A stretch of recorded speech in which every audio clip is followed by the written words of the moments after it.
Hello, Aries. Thank you very much for tuning in to this week's read. For the main part of the read, I'm using the Tarot Grand Lux by Ciro Marchetti.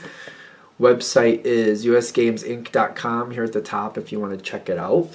Supportive Oracle cards, Spellcasting Oracle cards by Flavia, Barbara, and Lizbeth.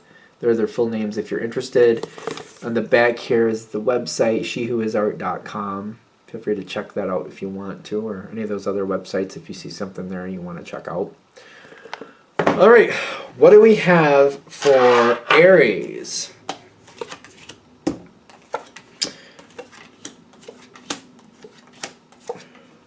Okay, your cards are kind of fun, so kind of fun. Let's see what you're dealing with. Ooh. Okay, is this going to be a Sunshine Rainbows reading? Maybe. Maybe. Let's keep going. Not that that's bad. I mean, you deserve good things as much as anybody else, right? Something here is coming together unexpectedly. You have taught somebody not to push your boundaries. The Eight of Swords is here at the bottom, right? And I'm noticing these two swords. Somebody realizes if they expect to get along with you, they better keep their P's and Q's on point. Or was it pints and quarts? When I think of that saying, I think that refers to like drinking. And like some people, they get a little full of themselves when they drink a little too much, and they say things that maybe they shouldn't, or they start things that maybe they shouldn't. Whoever this is has realized, like, if you're going to say something, Aries is going to acknowledge it. And maybe you won't like that. So don't start your foolishness if you don't want somebody calling you out on it. So you might have taught somebody, keep yourself on point. If you're going to start with me, I'm not going to back down. And I'm not going to let you start with somebody I care about. If you start some ridiculousness, I will call that out too. So don't think you're going to play foolish little games here. This might be one of the reasons people are getting along at the moment. Because I'm seeing here, literally, the Ten of Cups plus Justice here. Now, when I'm feeling the Justice, like, yes, truth, like, is non-negotiable. When it comes to Aries, do it the right way, do it the honest way, or just get right out of here. Because if you don't, I'm going to take you down. I'm not putting up with it. I don't have time for it. I'm going to call it out in 5 seconds. I'm not going to even start that ridiculousness. And I'm not going to play nice about it either. I don't have time for it, and I'm going to let you know quite quickly, no go. No go, no way, no go. But the thing is, what I'm getting from this is kind of like, let other people stand up for themselves a little bit. Be careful. Let other people call it out before you call it out. Because people know you well enough. And I feel like there's a lot of energy around here if you kind of hold back for just the slightest of moments. Other people will step forward and block things and shut things down before it even has an issue. Because they're like, uh-oh, before the Aries figures it out, before the Aries sees it, let me go over there and shut it down because Aries isn't going to have it. They're not going to have it. Allow other people the strength, to call things out or to like maybe just shut it down on their terms. As long as the lies are cleared out, as long as the truth is what prevails, let other people kind of have their moment. The Justice card sometimes talks about Libra, which can be a contrasting card for you. Libra's about truth too, but in their own way. Let somebody else, give them a chance to like show you that they can make things work out too. That's all I'm getting from that, really. It just could be a different way, a contrasting way of handling it. Something a little bit more, they might have more of a diplomatic way. Give them a minute. Just maybe give them a day or two if you can afford it, depending on what's going on here. And just see if they can shut it down before you have to. Because whatever you're dealing with here, they know you're not going to put up with it. You have a very short fuse. You don't have tolerance for that ridiculousness. So if they get a moment to kind of pull it together themselves, they know that they don't have a long time to do that anyway. You're not gonna put up with that either. Kind of like fix it and fix it quick because I don't have time for that. I don't have any time for that. But if you pull back here and give people the chance to kind of do it right on their own, you might be surprised that they've learned how to deal in the realm that you're creating here. And there's a time limit. So give them a chance to do it. Just that's all this is so far. Because I'm getting like you could hold back a little more and you can go on to other things, and you could trust other people a little bit more to do things the right way.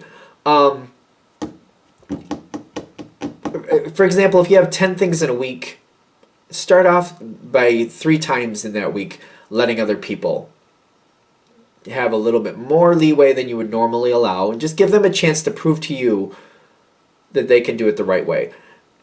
Ideally, you get up to 5 to 7 times a week, but you're going to have to decide for yourself if that's appropriate. You're not going to allow this constantly. If it's half the time, even if it's half the time, you're starting to get to the point where you're letting other people have the chance to fix it themselves. That would make a big improvement. That would bring more cohesiveness. It would lock things in. It would like bind it together a little stronger.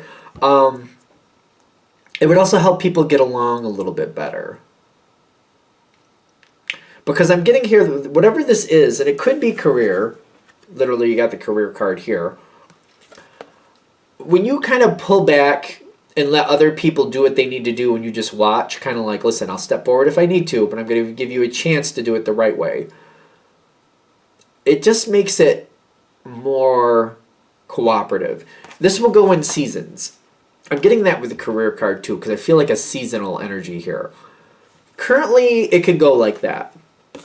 It will then, after a while, it will go back to a season where you have to be more on the forefront. You have to be more like, all right, I have to remind y'all, this is how I do things.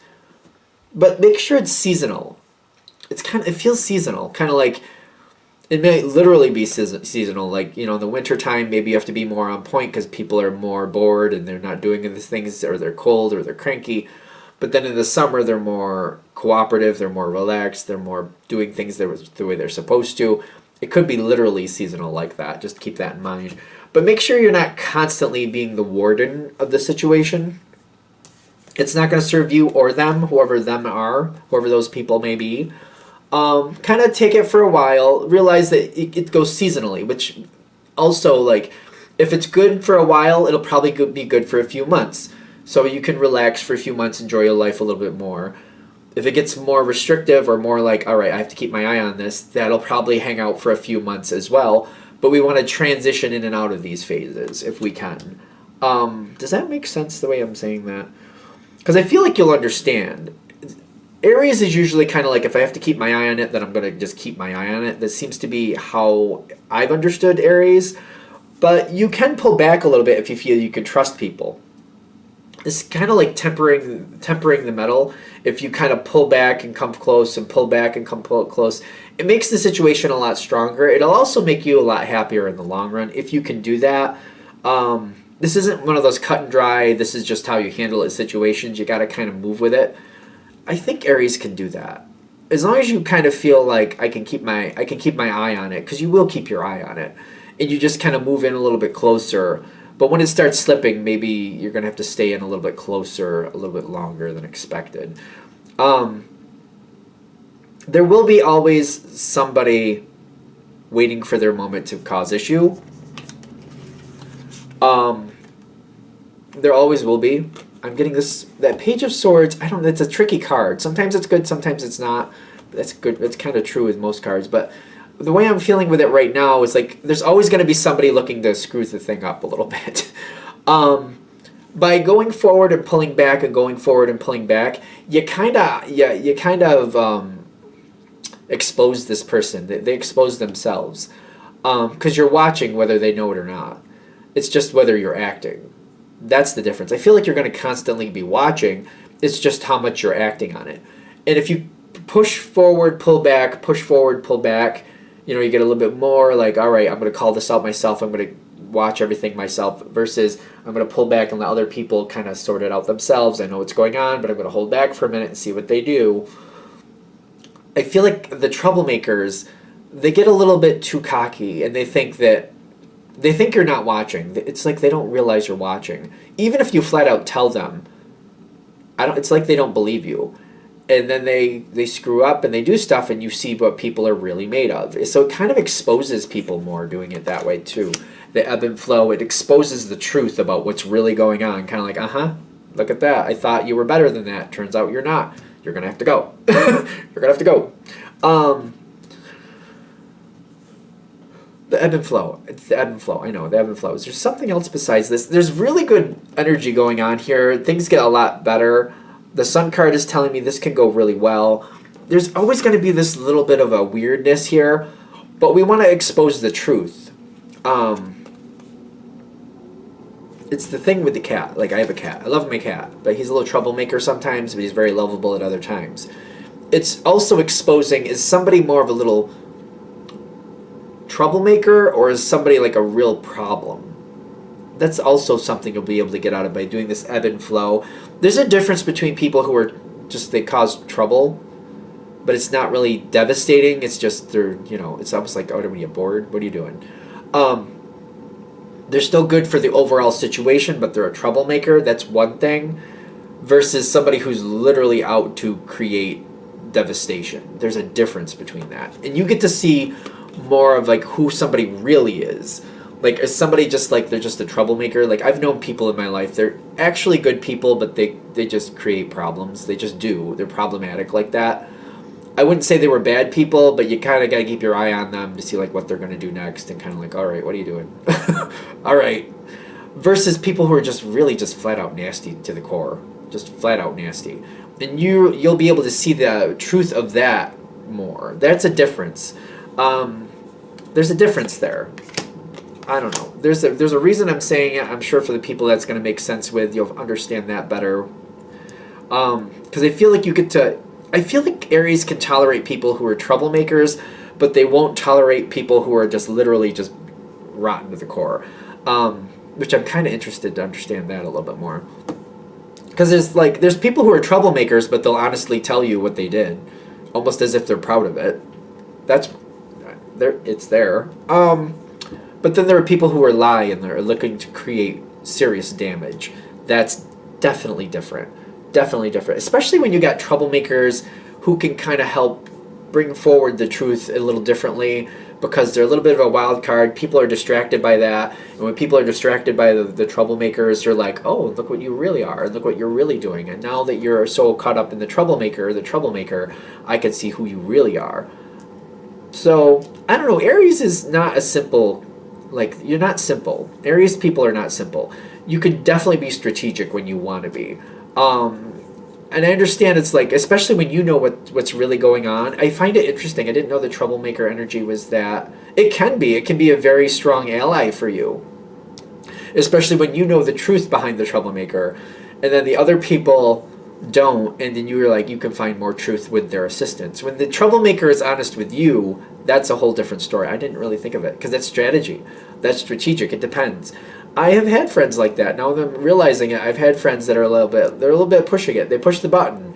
They push their luck, but you know where they're standing and you know why they're doing what they're doing. And it's like, well, all right. I don't know. Let me know in the comments. If I'm wrong, I'm wrong. Anything else with this? I think we're good. I'm going to shut this down here. I hope that helps. Thank you for watching. If you'd like a direct reading from me, shoot me an email, jamesforastral@gmail.com. That's James the number 4, astral@gmail.com. If you're interested in the donation information, that's below with the same email. Thank you again for watching, and have a great day.